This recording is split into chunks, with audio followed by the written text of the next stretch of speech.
자연은 지구에서 가장 거대한 것들을 만들어내기도 합니다.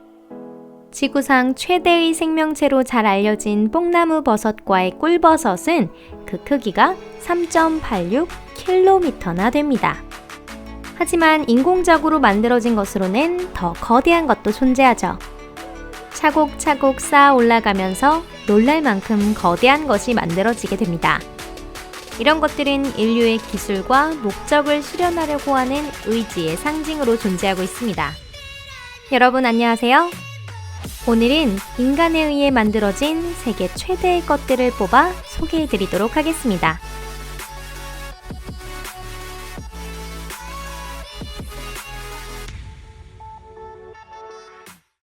만리장성. 이것은 굉장히 유명한 건축물이죠.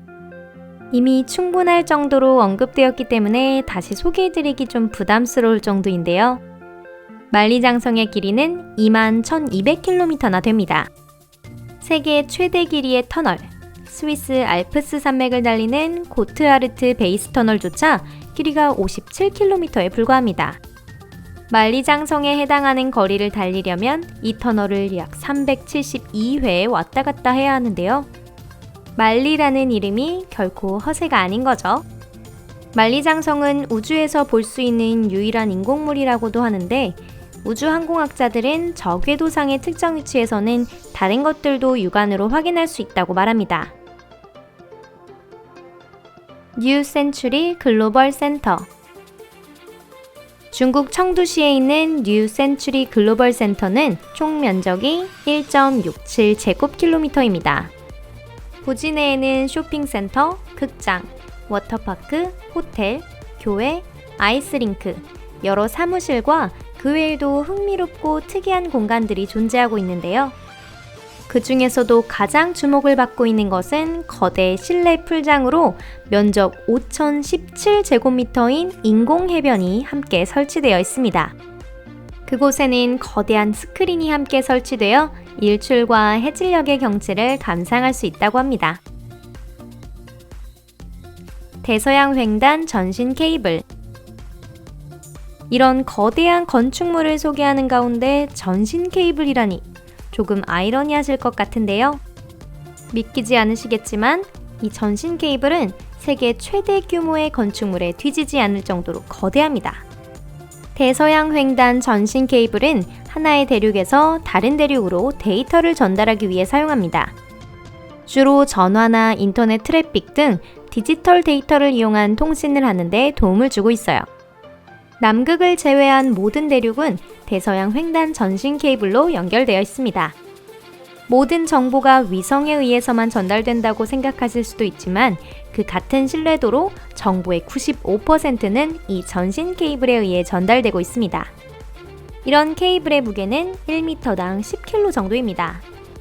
CME-3라는 이름을 가진 세계 최장 케이블은 호주를 기점으로 아시아의 많은 나라들을 지나 인도, 북아프리카와 유럽의 대부분 나라를 지나고 지중해를 건너 지브롤터를 경유하여 북쪽으로 이동하며 마지막으로는 독일에 도달합니다.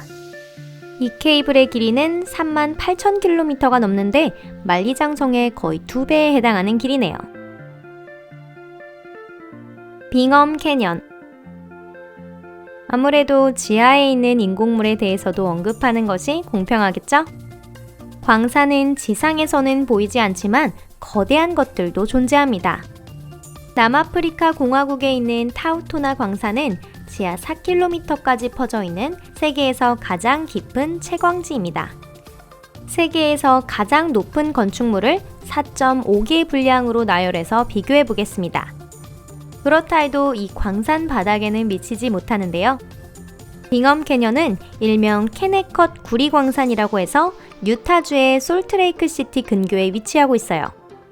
이는 사람이 만든 세계 최대의 구멍인데요. 빙엄 캐년은 우주가 있는 곳에서도 볼 수 있습니다. 이것이 만들어지고 나서 112년 동안 1,900만 톤의 구리가 채굴되었습니다. 이는 사상 최대 수치라고 하네요. 국제우주정거장에서 촬영된 광산 사진에는 보조개라 불리는 오른편 작은 지역의 그늘에서 대규모의 발굴 현장이 찍혀 있습니다. 대형 강입자 충돌기. 미시적 수준으로 물질을 이해하기 위해 때로는 거대한 장치를 만들어야 하는 경우도 있습니다.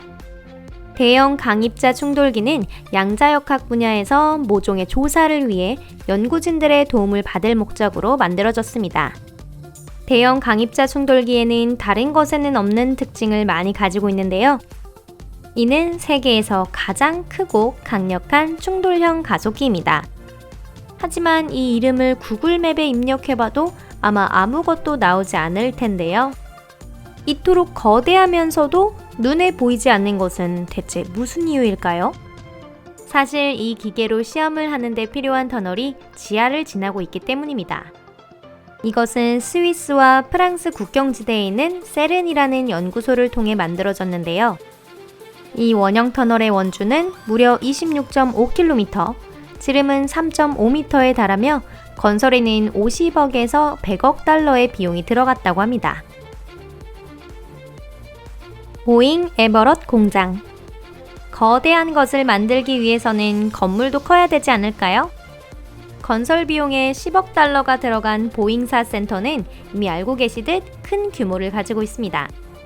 보잉 에버럿 공장은 워싱턴주 에버렛에 있는데 1330만 세제곱미터의 공간에는 세계 최대의 크기를 자랑하는 건물이 들어 있습니다. 이는 무려 40헥타르나 되는 면적을 자랑한답니다. 이 공장에서는 3만 명이 넘는 종업원이 일하고 있고 연간 약 15만 명의 관람객이 방문합니다. 자사의 종업원과 견학자들을 생각해 공장은 보잉 임플로이 크레딧 유니언을 창립했고 나아가서는 견학자들을 위해 Future of Flight라는 항공센터까지 만들었습니다. 부르즈 할리파. 세계에서 처음으로 초고층 건물이 들어선 것은 19세기 말이었습니다. 그 이후 점점 높은 건물들이 들어서기 시작하죠. 이런 건물을 나타내는 용어까지 새로 생기게 됐는데요. 이를테면 슈퍼 초고층은 높이 300m 이상의 건축물을 가리키며 메가 초고층이란 높이 600m가 넘는 건물을 지칭하는 식입니다. 하지만 점점 더 높은 초고층 빌딩이 지어지면서 두바이에 있는 높이 830m의 부르즈 할리파는 세계에서 가장 높은 건물로 꼽히고 있습니다. 이 건물은 압도적인 높이로 많은 기록을 세웠어요. 세계에서 가장 높은 전망대, 현존하는 가장 높은 건축물, 과거에 존재했던 것을 포함해 가장 높은 건축물, 가장 층수가 많은 건물, 가장 높은 곳까지 엘리베이터가 설치된 건물 등이 그 예입니다. 심지어는 2020년 완공 예정인 사우디아라비아의 지다타워가 부르즈 할리파보다 183m 높아질 것으로 발표되자 부르즈 할리파를 더 높이려는 계획도 나왔습니다. 아무래도 지다에게 1등 자리를 내줄 생각은 없는 것 같네요. 세계에서 가장 높은 초고층 빌딩은 도대체 어떤 것일까? 라는 생각을 하면 엑스시드 4000을 빼놓을 수 없습니다. 엑스시드 4000이란 세계에서 가장 높은 건물은 어떤 것이 될까? 라는 것을 사람들에게 보여주기 위해 만들어진 실험적인 구상인데요. 이 구상에서는 건물 높이를 부르즈 할리파의 약 5배나 되는 4000m로 하여 많은 주목을 받았습니다. 만약 이 건물이 도쿄의 건설 예정지에 건립된다면 그 높이는 후지산보다 213m나 높아집니다. 그럼 대체 왜 건설할 수 없는 걸까요? 답은 간단합니다. 이 충격적인 규모에 많은 사람들이 우려를 나타내고 있기 때문이죠. 하지만 그것보다 더 결정적인 요인은 바로 비용 문제입니다. 뿐만 아니라 건물의 실용성에 있어서도 많은 의문이 제기되었습니다. 일본에서 빈번하게 일어나는 지진에 견딜 수 있을 만큼의 강도를 가지고 있는지, 100만 명이 어떻게 이 건물을 사용할지, 작은 철도나 스페이스 셔틀을 건설할지, 엘리베이터에서 800층을 오르는데 어느 정도의 시간이 걸릴지 등의 문제 말이죠. 오늘은 여기까지입니다. 여러분 시청해주셔서 감사합니다. 물론 이것은 단순히 크기만의 이야기는 아니에요. 무엇보다 중요한 것은 인류의 위대함과 과거에는 불가능했던 것을 만들어내는 힘, 즉 인류의 기술 발달입니다.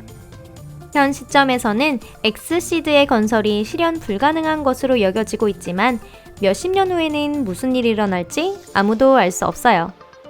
X시드의 높이는 되지 않더라도 적어도 반 정도의 건물은 건설될 수 있지 않을까요? 여러분은 어떻게 생각하세요? 코멘트 남겨주시는 것 잊지 마세요. 그럼 우린 다음 영상에서 만나요. 안녕히 계세요.